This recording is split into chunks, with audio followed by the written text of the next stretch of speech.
Welcome back to our channel. Today's topic is culture of Filipinos, 101 ways to tell if you are a Filipino. Number 1 is you point your lips. You instead of using fingers, you point with your lips. You eat using hands and you have it down to a technique. Your other piece of luggage is balikbayan box. Number 4, you nod upwards to greet someone. You put your foot on your chair and rest your elbow on your knee while eating. Think that half-hatched duck eggs are a delicacy. You have a kiss your relative on the cheek as you enter the room. You're standing next 8 big boxes at the airport.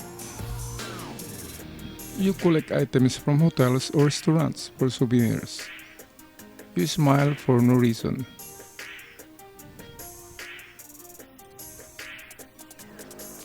You flirt by having a foolish grin in your face while raising your eyebrows repeatedly. You go to a department store and try to bargain the prices. You use an umbrella for shade or hot summer days. You scratch your head when you don't know the answer. You never eat the last morsel of food on the table. You like bowling. You know how to play pusoy and mahjong. You find dried up morsels of rice stuck on your shirt. You prefer to sit in the shade instead of basking in the sun. You add an unwarranted H to your name. Example, June, Boy, Ron.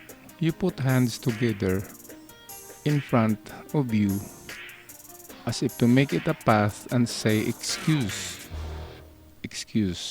when you pass in between people or in front of TV. Your middle name is your mother's maiden name. You like everything imported or stateside. You check the labels on the clothes to see where it was made before buying. You hang your clothes out to dry.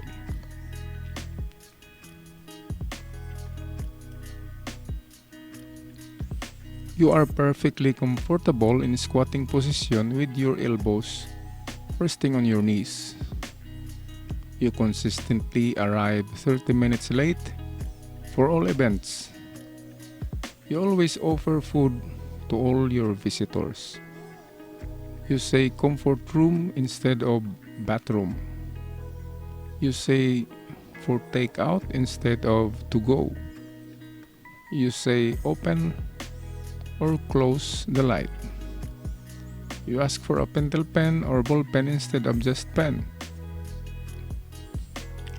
You ask for a Colgate instead of toothpaste.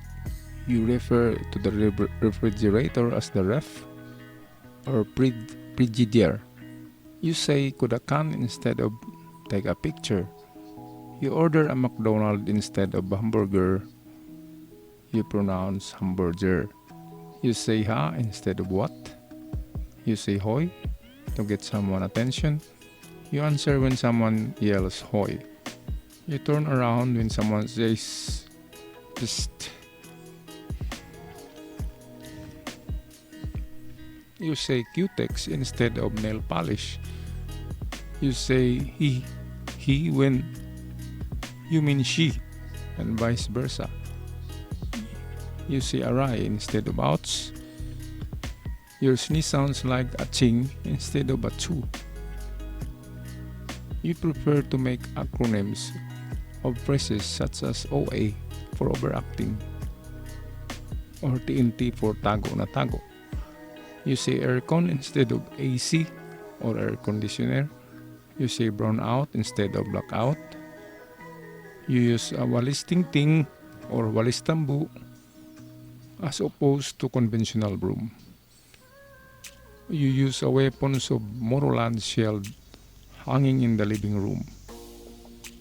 You have a portrait of the Last Supper hanging in your dining room. You own a karaoke system. You own a piano that no one ever plays. You have a taboo in the bathroom. Your house has too many borloloys. You have 2 or 3 pairs of chinelas at your doorstep.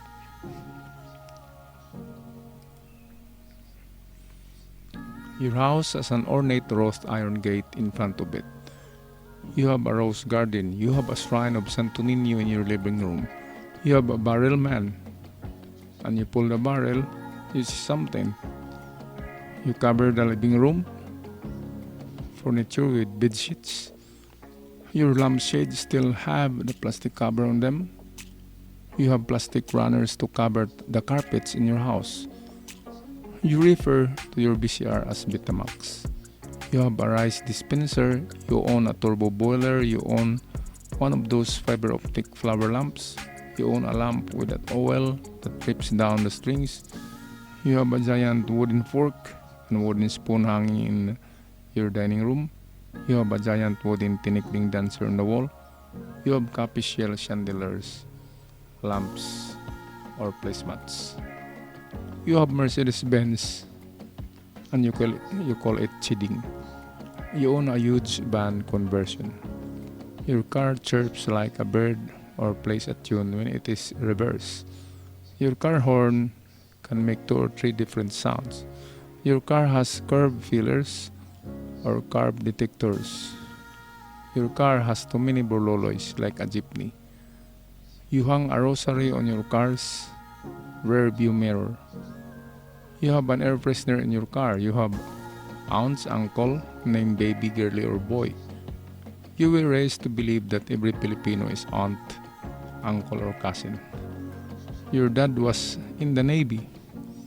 Your mom or sister or wife is a nurse. You have a family member or relative that works in the post office. Your parents call each other mommy, daddy, or ma and pa. You have a family member that has nickname repeat itself ding ding, ling ling, bing bong, or bong bong.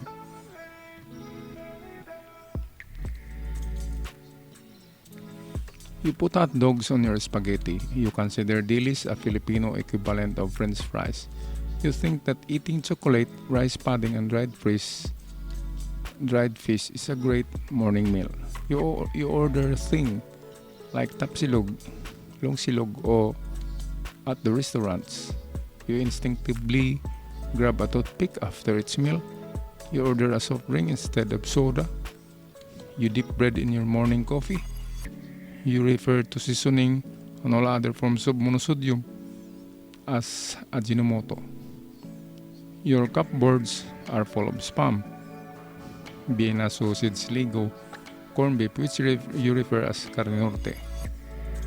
Goldilocks means to you just not a character in a fairy tale. You appreciate a fresh pot of rice. You bring your baon most of the time. Your baon is usually something of rice. Your neighbors complain about the smell of tuyo on Sunday morning. You eat rice for breakfast. You use your fingers to measure the water. That's all. Thank you so much. And don't forget to answer questions at the end of this video. Okay class, now let's know how Filipino are you. Kung gaano ka Pilipino talaga. Okay?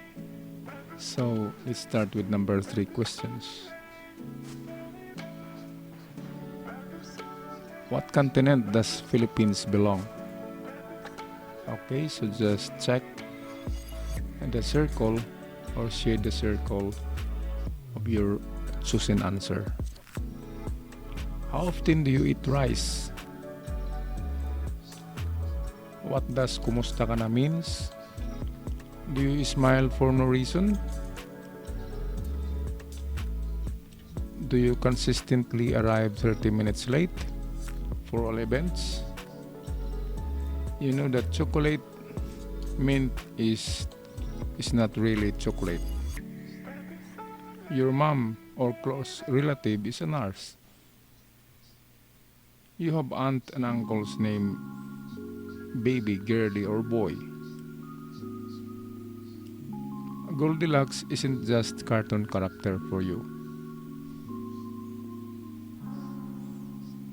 You have at least three or more who drop or pick up you in the airport. You open or close the light. You put hot dog on your spaghetti.